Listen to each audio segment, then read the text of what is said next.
Let's consider problem number 4. A steel bar of solid circular cross-section is 50 mm in diameter. The bar is pinned at each end and subjected to axial compression. So, yung natin, circular. Tapos, meron siyang 50 mm diameter. And the pin is pinned at each end. So, siyempre, the value of our K there is equals to 1.0 kasi nga pinned at each end and subjected to axial compression. So, yung itatakal lang natin dito is axial lang, hindi kasama yung eccentric. The proportional limit of the material is 210 megapascal. So, for this, ito yung tinatawag nating proportional limit or the limit na kung saan proportional yung stress at saka strain natin dun sa stress-strain diagram natin.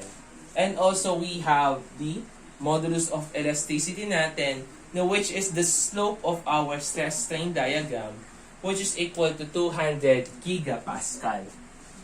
So, for the problem letter A, we need to determine the minimum length for which the Euler formula is valid. So, hahanapin natin yung minimum length na kung saan valid yung Euler formula natin. So, kung natatandaan ninyo sa discussion natin, we discuss the limitations of Euler formula. So, for this, gagawin natin is, we will going to know kung ano yung minimum length para yung Euler formula natin is valid. Kasi kung matandaan ninyo, yung formula natin, para malaman natin kung valid yung Euler formula, unang-unang ginagawa natin is kinukuha natin yung slenderness ratio. So, meaning to say, dependent dito sa length natin, dito sa value ng LU natin, yung application ng Euler formula natin. That's why we need to know the minimum value or yung pinakamababang value na kung saan applicable si Euler formula. Kasi kung matatandaan ninyo, the value of your slenderness ratio must be greater than or equal siya sa 100. Must be greater than sa 100 for the, must be greater than also 100 for it to be applied. So, for this example, gagawin natin is, we will going to solve for the minimum length. And paano natin isosolve yon? So, first of all, sulat muna natin yung formula natin in finding for the Euler formula. So, the value of our Euler formula is equal to P sub C. So, dito na lang natin sa ilalim, solve. So, sa Euler formula to P sub C is equal to pi squared EI all over KLU squared. So, ito yung tinatawag nating critical load. So, kapag sa stress naman natin, so that is equal to, so ito yung sa natin, sa critical load natin. So, yung PC natin, mangyayari yan para maging stress siya. That is PC, or the critical load over the area. Ito yung critical stress natin under Euler formula.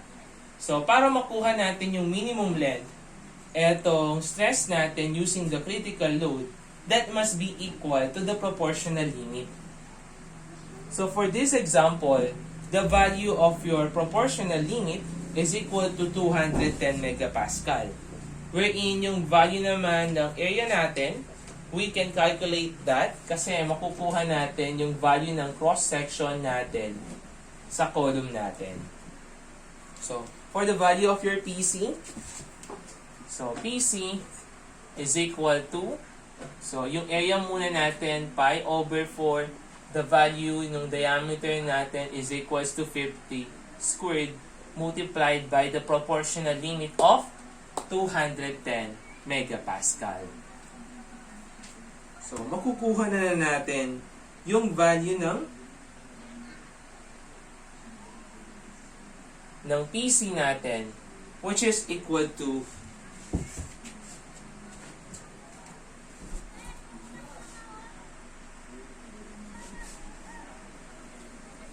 that is equal to P sub C is equal to 131,250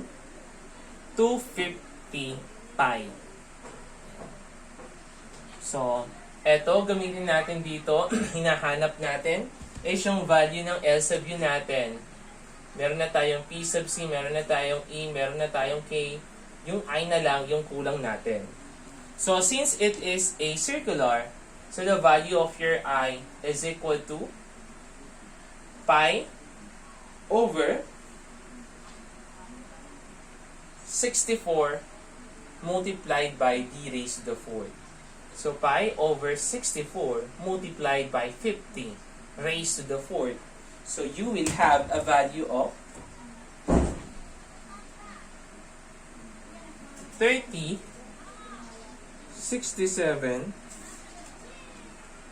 96.16 millimeter raised to the 4th. So, next naman, meron na tayong value ng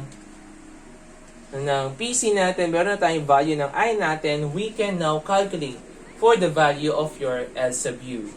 So, for this example, lagay lang natin 131,250 pi is equals to pi squared. Yung E natin, that is equal to 200,000 megapascal. The value of your I is equals to 1367 96.16 all over yung K natin, which is equal to 1.0 multiplied by the value of your L sub U quantity squared. So the value of your L sub U is now equal to 1,211.90 mm. So this will now become our answer. So next naman, for the letter B, determine the Euler buckling load if the column has this minimum length. So if it has the minimum length, so una muna is kukomputin muna natin yung value ng PCR natin. Ito yun eh. So, yung answer natin dito is etong critical load natin. Bakit? Kasi nung sinolve natin, etong Euler buckling load natin, eto yung nakuha natin to. Kasi nakuha natin yung minimum length kasi inequal natin etong critical load natin using yung proportional limit natin dito sa formula natin, kaya nakuha natin yung critical load. So, for this, no, yung ano natin, yung proportional limit natin, let us equal it dito sa critical load natin all over the area. Therefore, the Euler buckling load or the Euler critical load is equal to the plastic limit, proportional limit multiplied by the area. So, P sub C is equals to yung proportional limit natin, which is equal to 210 multiplied by the area of pi over 4 multiplied by 50 squared. So the value of your P sub C is now equal to eto lang 131,250 pi, or that is equal to 412 point. So this is in Newton Newton to. So 33 kilo Newton. So this will become our answer sa letter B. And for the letter C naman, determine the allowable actual load for this column assuming a factor of safety which is equal to 2.5. So, hahanapin naman natin yung value ng P allowable natin. Kasi meron tayong critical eh. So, the value of your critical load or the critical buckling load, so, i-divide lang natin yan ng factor of safety. So, always remember na yung mga factor of safety natin, lagi yan dinidivide. So, PC natin is equal to 412.33 kilonewton divided by the factor of safety of 2.5. Therefore, the P allowable is now equal to 165 kilonewton. So, this will now become our answer.